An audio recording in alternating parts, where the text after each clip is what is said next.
बातम्यामध्ये सदैव अग्रेसर आणि महाराष्ट्रातही नंबर 1. आपण पाहतात महाराष्ट्र न्यूज 1. खामगाव रोडवरील हॉटेल बहिरम हंडीवर हाणामारी, चौघांविरोधात गुन्हा.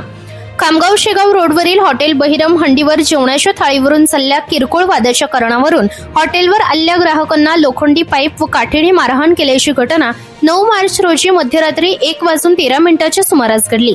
या प्रकरणी शेगाव ग्रामीण पोलिसांनी हॉटेल बहिरम हंडीवरील चौघांविरोधात गुन्हा दाखल केला आहे. याबाबत निशांत भास्कर वक्ते, राहणार अंबिका नगर, घाटपुरी नाका, खामगाव यांनी शेगाव ग्रामीण पोलिसात दिलेल्या फिर्यादीनुसार ते व त्यांचे मित्र हॉटेल बहिरम हंडीवर जेवण करण्यासाठी गेले होते. त्यांनी 5 लोकांची जेवणाच्या थाळीची ऑर्डर दिली. त्यावर आरोपी आलोक बिलेवार यांनी फक्त 2च लोकांची जेवणाची थाळी आणून दिली.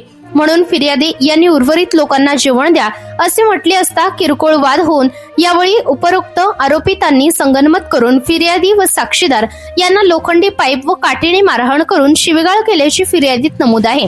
या प्रकरणी फिर्यादीच्या तक्रारीवरून शेगाव ग्रामीण पोलिसांनी आरोपी आलोक बिलेवार, हॉटेलचा कारागीर, गल्ल्यावरील व्यक्ती, काळ्या टी शर्ट घातलेली व्यक्ती अशा चौघांविरोधात कलम 118(1), 352, 351(2)(3) भारतीय न्याय संहिता 2023 नुसार गुन्हा दाखल केला आहे.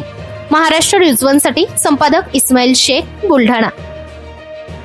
या बातमीचा व्हिडिओ तुम्हाला आवडला असल्यास व्हिडिओला लाईक करा, शेअर करा आणि महाराष्ट्र न्यूज 1 या न्यूज चॅनलला सबस्क्राईब करा. धन्यवाद.